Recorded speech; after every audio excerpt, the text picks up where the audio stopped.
અમરેલી શહેરમાં આવેલી એક એવી સોસાયટી કે જે જાણે નગરપાલિકા વિસ્તારમાં આવતી જ ન હોય। આ લોકો પાસેથી તમામ પ્રકારના વેરાઓ વસૂલવામાં આવે છે, પણ કોઈ પણ પ્રકારની સુવિધાઓ આપવામાં આવતી નથી। આ લોકો તંત્રને અરજ કરીને થાકી ગયા। તંત્ર દ્વારા ઉડાવ જવાબ આપવામાં આવે છે। એક પણ પ્રકારની ફેસિલિટી, એક પણ પ્રકારની સુવિધાઓ આપવામાં આવતી નથી। આ સોસાયટીમાં અંધારપટ છે, સ્ટ્રીટ લાઇટ નથી, ત્યાં રાની પશુઓનો ભય છે, ત્યાં દીપડાઓ જોવા મળે છે, ત્યાં કોબરા જોવા મળે છે। આ લોકોના જે જીવ તાળવે ચોંટી ગયા છે। વારંવાર તંત્રને રજૂઆત કરવામાં આવી રહી છે, પણ તંત્ર બિલકુલ ધ્યાન દેતું નથી। આ સોસાયટીના રહીશો નગરપાલિકાથી અને શહેરના આ નેતાઓથી થાકી ગયા છે।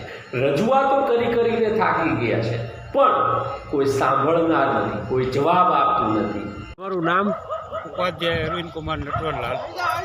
શું સમસ્યા છે તમારી અહીંની આ એન્જલ 3ની? અમારે એન્જલ 3માં છેલ્લા 3 મહિનાથી આ સોસાયટીમાં અમે ઓનલાઈન કમ્પ્લેન પણ લખાવેલી છે સ્ટ્રીટ લાઇટ, અને 3 મહિના પહેલાં આ લોકો રિપેરિંગ કરી ગયા હતા। ઉડાવ જવાબ આપીને અમે કે વિડીયો શૂટિંગ કર્યું છે, અમે ફોટા પાડી લીધા છે, અને હવે તમારે લાઇટ આવી ગઈ છે એમ કરીને પાછું 2 દિવસ પછી પાછી લાઇટ બંધ થઈ ગઈ છે। આવા ઉડાવ જવાબ 3 મહિનાથી જે આપે છે। પાછી પરમ દિવસે અમે ઓનલાઈન કરી છે। અહીંયા સોસાયટીની અંદર જે રહેણાંકમાં રહે છે, તો અહીંયા રાની પશુઓ, આ જીવજંતુઓ, ઝેરી જંતુઓ બધા અહીંયા સોસાયટીમાં આટા મારે છે। રાત્રે અંધારામાં બાળકો હોય, સ્ત્રીઓ હોય, કોઈ અહીંયા ફરી શકતું નથી। આ સ્ટ્રીટ લાઇટના હિસાબે અમને ઘણી અગવડતા પડે છે। નગરપાલિકા અમને કોઈ પણ પ્રકારનો ઉડાવ જવાબ આપી અને અમને કહે છે કે ત્યાં તમારે કોઈ રહેતું નથી ને, અને તો નગરપાલિકા ટેક્સ આપે છે। અમે ટેક્સ શું કામ લે છે? જો ટેક્સ ન લે તો અમારે સ્ટ્રીટ લાઇટ નથી જોતી। ટેક્સ તો લે છે, તો પછી અમને પૂરી સગવડતા આપે, સુવિધા આપવામાં શું વાંધો છે?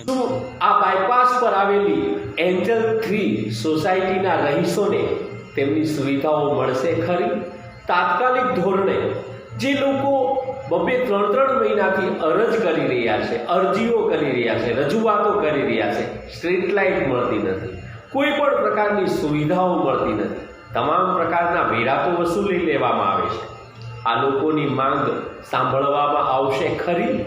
જો આજે નગરપાલિકાની જે કંઈ કોઈ પણ પ્રકારની સુવિધાઓ છે, સ્ટ્રીટ લાઇટ છે, પાણી છે, સફાઈ વેરો છે, આ કોઈ પણ પ્રકારની સગવડતા એન્જલ 3ની અંદર અમને કોઈ પણ પ્રકારની સગવડતા મળતી નથી। અને એ માટે અમે ઘણી અરજીઓ કરી છે, ઓનલાઈન અરજીઓ કરી છે, છતાં પણ અમને કોઈ પણ પ્રકારનું કંઈ પણ જાણવા કે અમને કંઈ સફાઈ કામદાર કે આમાં કોઈ પણ પ્રકારનું કાંઈ અમને મળતું નથી। જો ટેક્સ લેતા હોય તો ટેક્સ ન લે તો અમારે કોઈ સુવિધા નથી જોતી। અમે તમામ પ્રકારના ટેક્સ ભરીએ છીએ, તો અમારે તમામ પ્રકારની સુવિધા પણ નગરપાલિકા આપે એવી અમારી વિનંતી છે। યુગ 24 ન્યૂઝ નેટવર્કની ખાસ મુહિમ અમરેલી બોલે છે, તંત્રની પોલ ખોલે છે।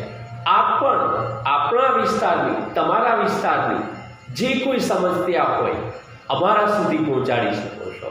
અમરેલી બોલે છે તમારા પ્રાણ પ્રશ્નોને વાચા આપે છે।